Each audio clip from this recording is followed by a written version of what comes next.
Let's start, guys. Good morning. Uh, Today we'll talk about larynx and nasopharynx, only proliferative lesions. There are certain infections, very common infections of upper respiratory tract and allergies, rhinitis, and asthma. You will be doing those diseases in your third year with respiratory system. But now we will only see proliferative and neoplastic lesions of the larynx. Uh, so the learning objectives for today are the three lesions, three proliferative lesions on the of the larynx, which are actually lesions of the vocal cord, two vocal cords. And then these are the three lesions. I'll show you again and again. Single nodes, papilloma, or squamous papilloma, and cancer of the vocal cord. So these three are the proliferative lesions. And now, in addition to that, a rare tumor of the nasopharynx. It is very interesting, very specific, although rare, but it has certain features which are uh, very peculiar for a cancer. So we will also go through this nasopharyngeal carcinoma (NPC), commonly known as NPC, nasopharyngeal carcinoma. So about that. So just to give you an idea about the larynx, larynx is composed of many cartilages and muscles, and then it has the functions are phonation and prevention of the respiratory tract. And so the important structures are that they have a vocal folds known as vocal cords. So these vocal cords they move, they vibrate for phonation. They close during eating and they vibrate during phonation. So their movement causes certain diseases. Their movement causes injury because the two their two surfaces they rub against each other. So when they rub against each other, they cause diseases. So we'll see that. So they this is the locus or this is the site for laryngeal proliferative lesions, and this site is known as glottic region. Now this glottic region and area above this glottic region is known as supraglottic region. So vocal cord is also known as glottis. So this area is glottic region, and above that supraglottic, below these vocal cords infraglottic. Now the importance of, as we'll see later on, these areas are important in the sense that vocal cords and they are the site of injury, they have the poor lymphatic drainage, while uh, this supraglottic area, this is very rich in lymphatic drainage. This is important in spread of cancers. So the cancer arising in supraglottic area will spread early because it will be drained by it will spread through lymphatics, while this area which is infraglottic is also important because any mass arising in this area usually remains asymptomatic. So when that mass remains asymptomatic, it does not cause any symptoms. It is diagnosed when it is advanced. So again, it is associated with um, a bad prognosis. So the cancers, as we'll see in a few minutes, arising in glottic regions are very common, but they have better prognosis. We'll see that.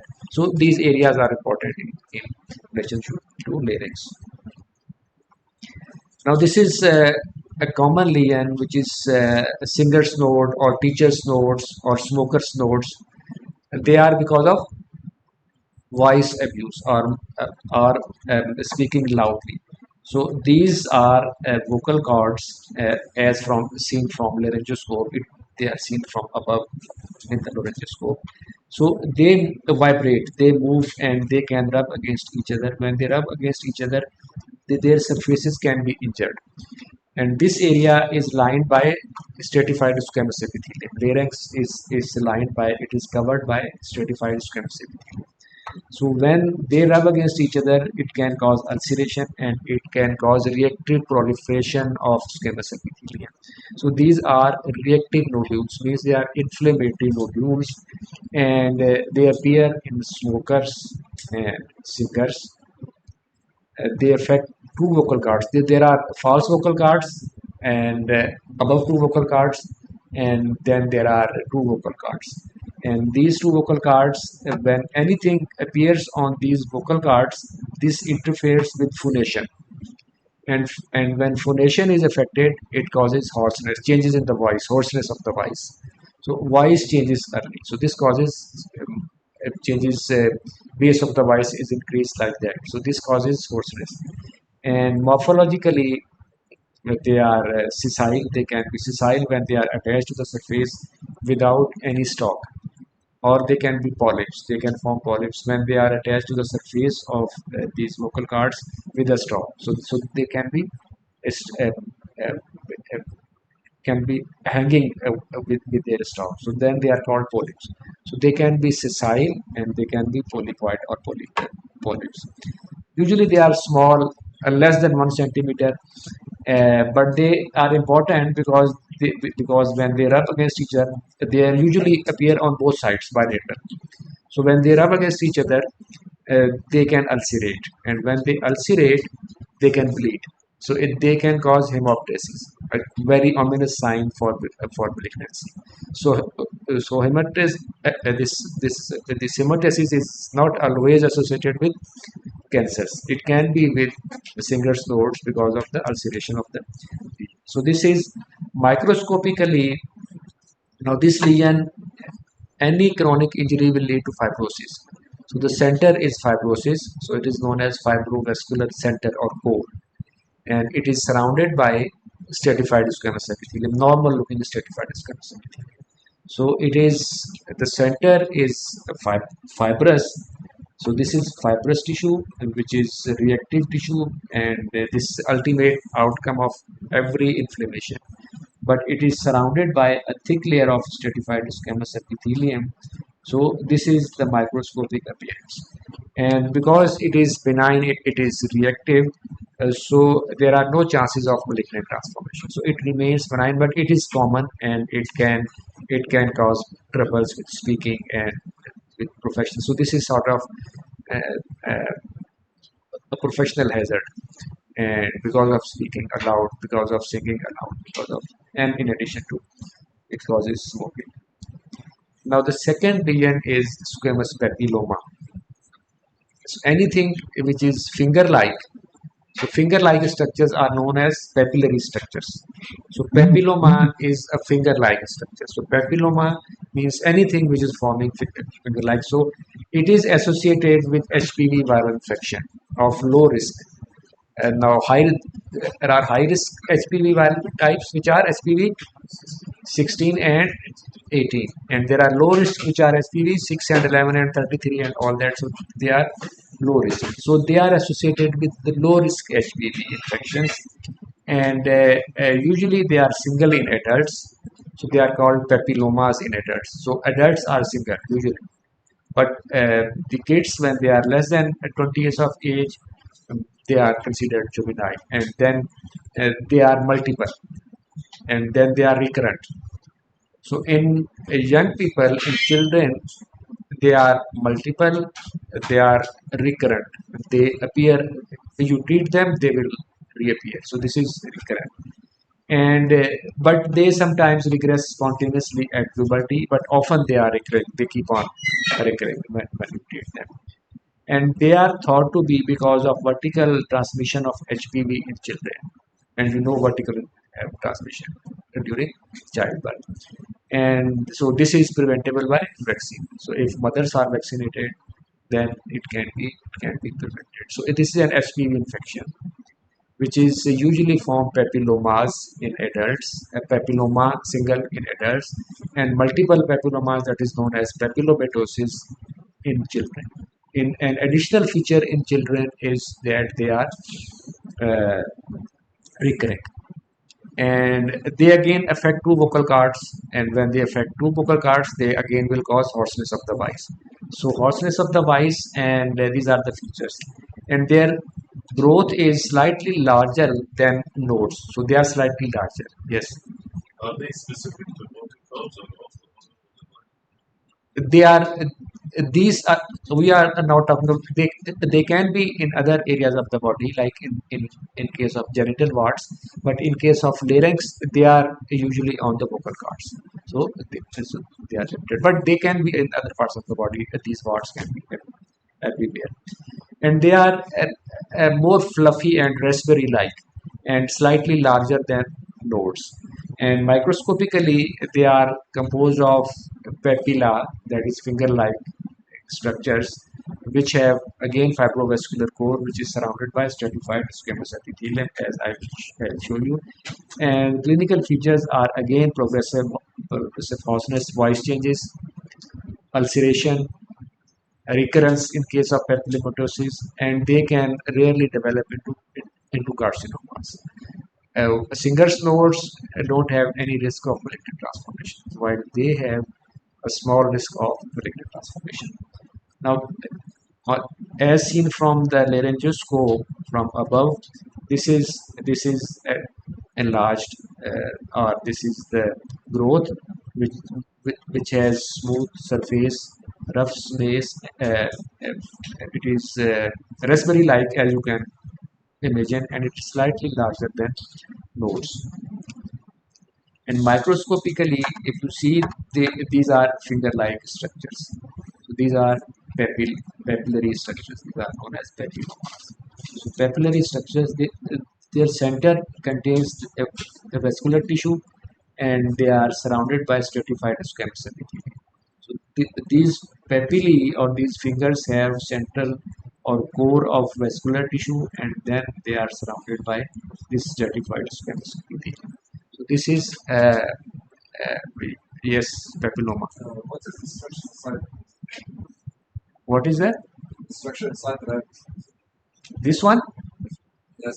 This is larynx. This is lower part of the larynx. So as you see from above, this is vocal cord, and this is a part below glottic region. So you are seeing a pipe, windpipe, because you are looking through a pipe, so you are looking from above.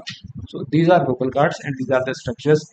These rings can be because of trachea, because trachea starts below the epithelium. Yes. So would they be on both sides? Sorry. Would they be on both sides? If they are single, obviously they will be on one side. If they are multiple, so they will be on both sides.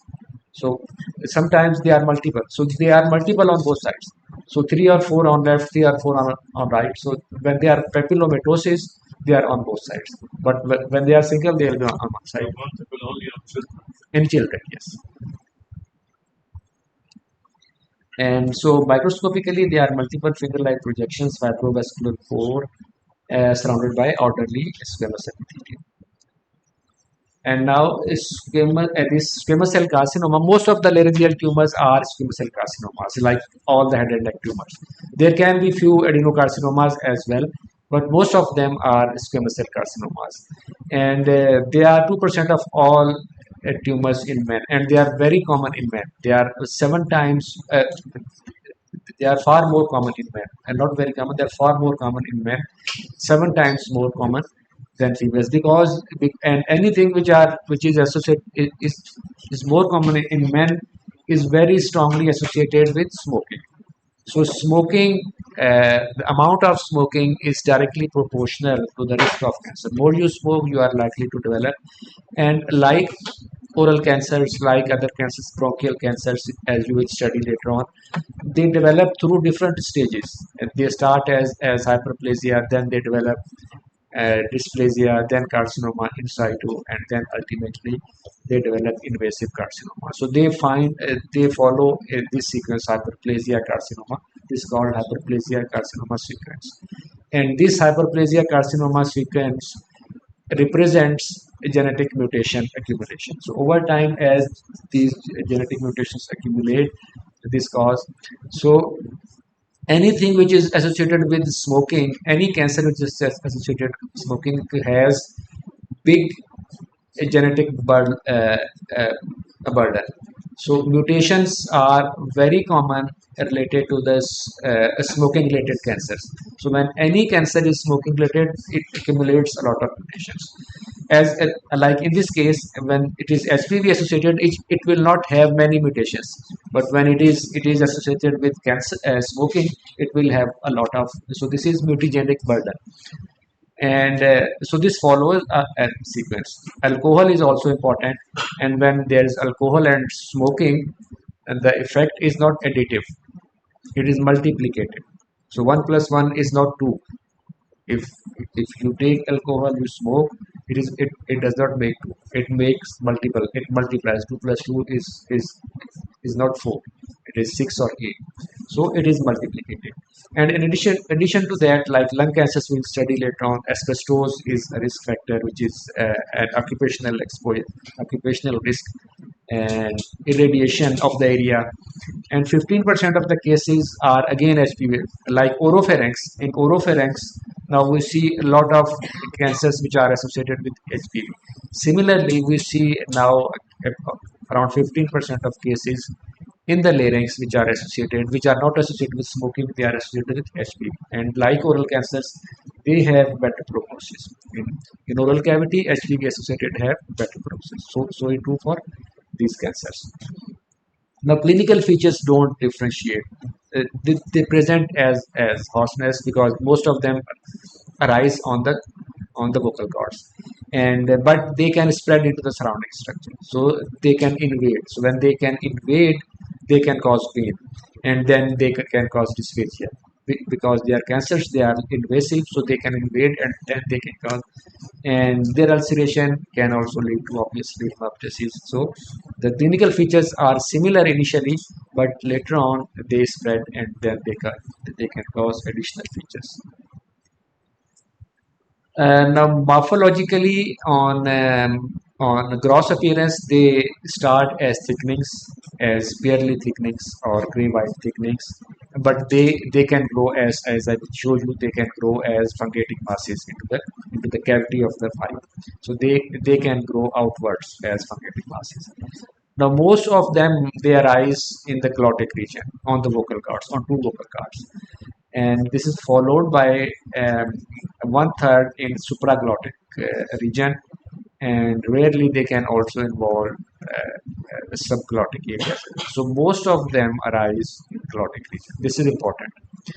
And so this is glottic squamous cell carcinoma, and this is irregular growth, it involving, and ultimately it will invade surrounding structures.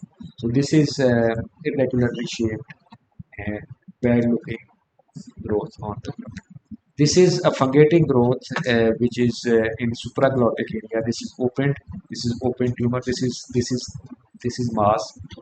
This all area is mass, and this is opened. This is glottic area, and this is supraglottic area. So this mass. So these are two common sites, glottic and supraglottic.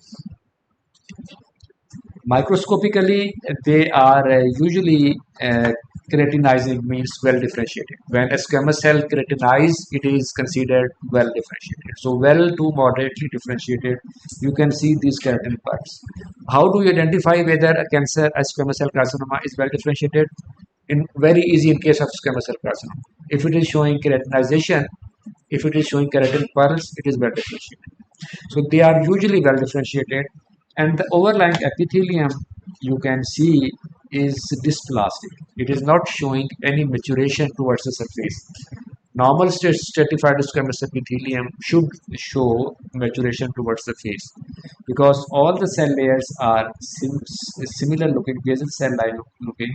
So this tumor arose or began as a dysplasia, as metaplasia, dysplasia, and then ultimately develop into invasive carcinoma. So this is invading into the cell epithelium, and these are all keratin parts. These are abnormal cells.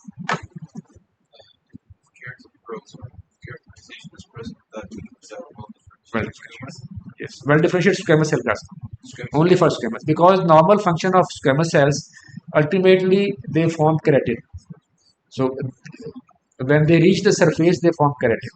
So if they are still forming keratin, it means they are performing their function to a certain extent. So this marks that they are well differentiated. So they are more resembling to their normal function and structure. So that's how it identified. Yes.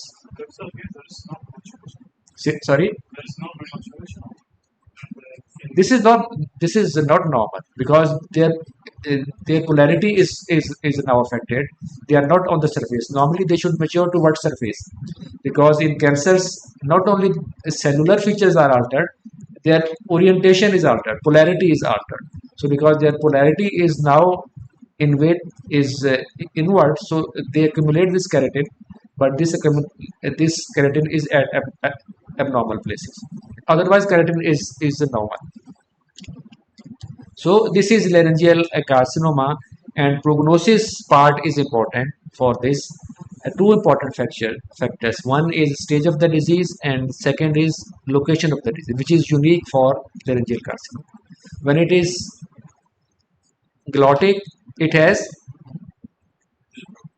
it has better or bad prognosis. Better. Why better? No lymphatics, and because when it is on the vocal cords, it produces hoarseness very early, so it is diagnosed early when it is localized, and it is when it is still well differentiated. So it is glottic carcinomas prognosis better because early presentation, and they are well differentiated, and lymphatic drainage is poor for vocal cords. So this for these reasons, glottic carcinomas have better prognosis. While in case of supraglottic carcinoma, area is rich in lymphatic drainage, so they metastasize. They don't cause voice changes, so they don't produce symptoms. They produce symptoms because of metastasis. So they diagnose when they are metastasized. While in subglottic carcinoma, again they remain silent until they are advanced, and then they are difficult to treat, because stage is the second factor. When it is localized, 5 year survival is very good. Prognosis is very good when 5 year survival. If it is localized disease, especially in the vocal cords, when it is diagnosed early, 5 year survival is 85 to 90% or 90%. It is very good. Now this is all about laryngeal carcinoma. Now nasopharyngeal carcinoma or NPC is rare, but it is very interesting. It arises from the mucosa of the nasopharynx, and and it has certain features which are distinctive to this tumor. This is associated with Epstein-Barr virus infection. It causes Epstein. It is caused by its common subtypes are caused by Epstein-Barr virus infection. Especially it has three types, as I'll show you. Type 2 and 3 are strongly associated with Epstein-Barr virus. Now this virus is also causes this also cause certain other diseases as well, like lymphomas. It causes lymphomas. It causes, so this EBV is notorious. It can cause cancers. This is one important feature, which is very high yield for your exams. It is associated with EBV. The second high yield is that it has very distinctive distribution, geographic distribution. And now, this in southern China, it is common in adults, and those cancers are usually undifferentiated cancers, type 3 cancers, and they are exclusively associated with EBV. So in China, while similar cancer in Africa occurs in children. Like in children, it causes again Burkitt's lymphoma in children in Africa. So it is causing in children, and it is bimodal, some children, and in other endemic in other areas where so it has very specific distribution in China and Africa, which varies on the age. So it implies that there is, and another factor which is associated sometimes is dietary habits.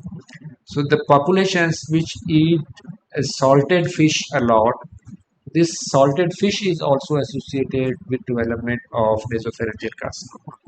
So salted fish, geographic distribution, EBV, they are important factors. it all these features imply that there is certain role of genes in development of this cancer. So certain certain lineages, certain races, they have a specific set of genes which is more prone when they are infected with EBV, they are more prone to develop this nasopharyngeal carcinoma. So it has some genetic component as or racial component as well. What happens? What is the pathophysiology of this cancer? A virus infects both epithelium and B lymphocytes. It can infect both. It infects nasopharyngeal epithelium and B lymphocytes as well. This is important because it can infect lymphocytes, so it can cause lymphoma as well. So a viral genome is incorporated in epithelial cells. It activates various oncogenic pathways this is NF kappa B pathway, and this pathway then it causes proliferation of the epithelium, and then it leads to undergoes malignant transformation. So this pathway is important in cellular proliferation, and then it leads to accumulation of various genetic abnormalities.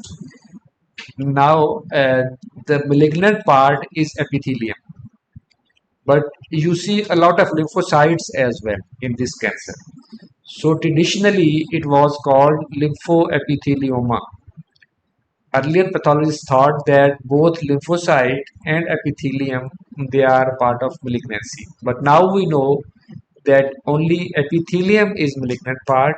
They are infiltrated, these epithelial cells are infiltrated by reactive lymphocytes. So the lymphocytes react to the antigenic changes in those cells, and then you see, as I will show you. So malignant part is epithelium, not the lymphocytes.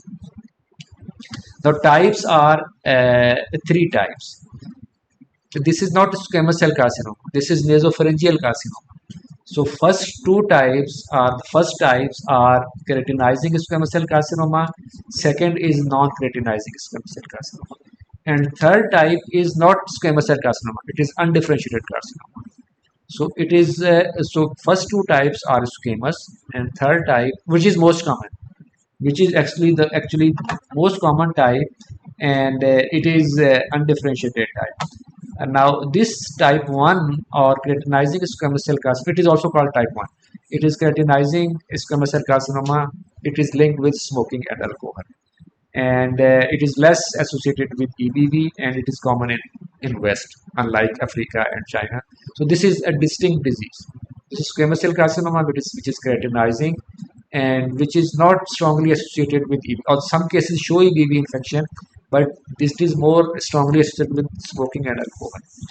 And now this type 2, which is non-keratinizing squamous cell carcinoma, it is associated, most of the cases are associated with EBV, but not all, but most of them are associated with EBV. And unlike to them, undifferentiated carcinoma is always associated with EBV. In all cases, you will find this viral genome incorporated in malignant cells, and they are most common type globally and in southern China, and all of them are associated with EBV. Now this is their microscopic appearance. Now these are the epithelial cells. They are floating in a sea of lymphocytes. So these are the malignant cells, and these cells. This is again a, a, a very high yield for your exams. Their borders are merged, so their borders are not clear. It appears is as if they are forming a syncytium. They are forming a net. So they are epithelium floating in a sea, which are forming a net. So this syncytial growth, when you see syncytial growth, it is NPC. Syncytial growth of squamide epithelium or undifferentiated epithelium. This syncytium is keyword. So syncytial growth and lot of lymphocytes again, and another syncytium, and they have a prominent eosinophilic nucleolus. So their nucleolus is very prominent, and this prominent nucleolus is eosinophilic. So these are cells, large epithelial cells, which are forming a syncytium, and you will see a lot of lymphocytes Because of that, they were called lymphoepitheliomas, but now we know that they are not lymphoepitheliomas, they are epithelial tumors, and they are carcinomas. And now this is nasopharynx. I have included it to show you the symptoms. Most of them they remain silent and they produce symptoms because of its location. So they can block eustachian tube. It will cause infections of the eustachian tube, and it will cause uh, problems with conduction and all these things. They can cause bleeding into the nose, so they can cause epistaxis. They can block this. They can press upon this soft palate, so they can cause dysphagia. So their features are not direct features of cancer. Their features they can involve fifth cranial nerve, so things like that. So they present as related features, but not direct any direct features. So they arise over here. But as a result, their features are non-specific. Most of them they metastasize at the time of diagnosis. So most common presentation is neck swelling due to enlargement of the lymph nodes. And when there is enlargement of the lymph nodes because of cancer, will they be painful or non-painful? Non-painful. So, and this enlargement is not painful. So, lymph nodes which are enlarged, which are not painful, and then it is a sign of nasopharyngeal carcinoma. It can be a sign of nasopharyngeal carcinoma. So, this is most common presentation. Lymph node enlargement and neck swelling. This is common mode of presentation. And another characteristic feature to these tumors is that they are very radiosensitive. No matter how advanced they respond to radiation therapy, especially type 2 and 3. This is another important feature which is related with nasopharyngeal carcinoma. Their prognosis is 5-year survival is relatively better, 50%. And recently, in addition to radiotherapy and chemotherapy, they have been tried for this NPC. They have been tried for checkpoint inhibitors, immune checkpoint inhibitors. You'll study these immune checkpoints. I think you have already studied in immunology. There are certain factors which stimulate T cells. There are certain factors which inhibit T cells. So these inhibitory factors are known as immune checkpoints. I will show you one example is that of checkpoint is that this is a cytotoxic T lymphocyte and this is a tumor cell. When there is a tumor cell, it has different set of antigens. So this set of antigens is recognized by our immune system. This is known as immunosurveillance. So many of our cancers are eliminated by our immune system through immunosurveillance. But what cancers can do, they can evade immunity. They can develop ways to evade this immunosurveillance. This is known as immunoediting. Because they are editing their immune responses and then they can evade immune responses. It is more commonly seen in lung cancers but also common in this NPC. So when they, um, this is one example, how do they evade their immune responses? So this is a malignant cell. It has a different antigen which should be recognized by cytotoxic T lymphocytes, but cytotoxic T lymphocytes can be inhibited by this PD-1 receptor activation. Now this is programmed death 1 receptor. If it binds with a lesion, if it binds with a lesion, then this T cell is inactivated. So it does not kill tumor cells. Now these cells, these tumor cells, they express lot of these PD-1 ligands. When they express lot of them, they can inactivate immune response. They can inactivate immunosurveillance by immunoediting. Now, what is new therapies? Now they can target these. So these antibodies they can target either PD-1 ligand or PD-1 receptor. When they block them, they activate, so these cytotoxic T lymphocytes are activated, and then they can kill tumor cells. So this is one way that tumor cells evade immunity, and now therapies are, I included this because this is now in vogue. Now this immunotherapy, this is immune checkpoint therapy, is now being used for many cancers. One of them is this NPC. And then when these cytotoxic T cells are activated, they can kill these tumor cells. So this is summary. Reactive vocal cord nodules are associated with smoking, vice of use, or chronic irritation. Laryngeal papilloma is a small raspberry-like growth, usually solitary in adults, multiple and recurrent in children, and associated with HPV. A vast majority of laryngeal cancer is smoking-associated squamous cell carcinomas. Most of them are seen in glottic region and with a better prognosis. Nasopharyngeal carcinoma is associated with EBV, has a distinctive geographic distribution, and they are radiosensitive. This one question for you.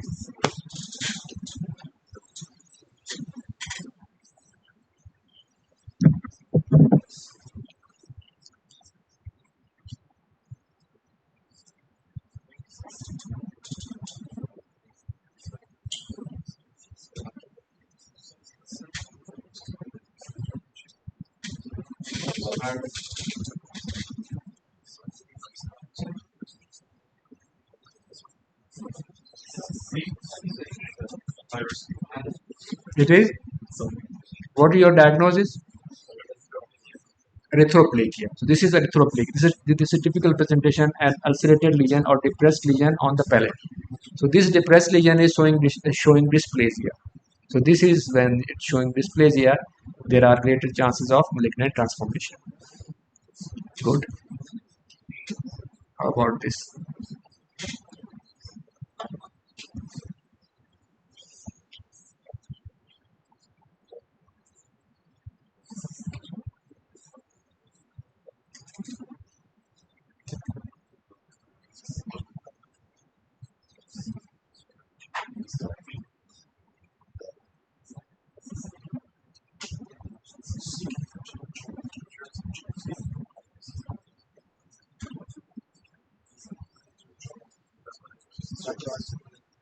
It is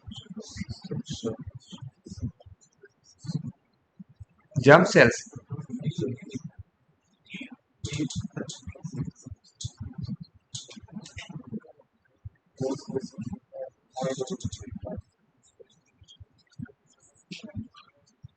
What is your diagnosis?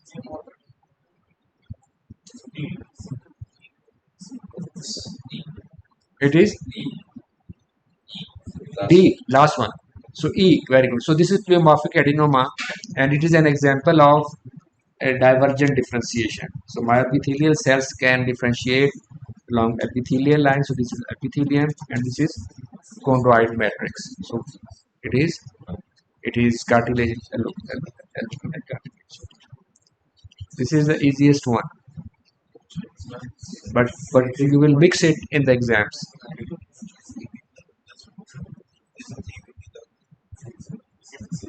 Yes, Chinese man, EBV. Chinese man, EBV, and epilepsy. So this is an EBV. See over here, you don't see any cell borders. You see only nuclei, and then surrounded by cytoplasm. They are surrounded by. So this is syncytial growth.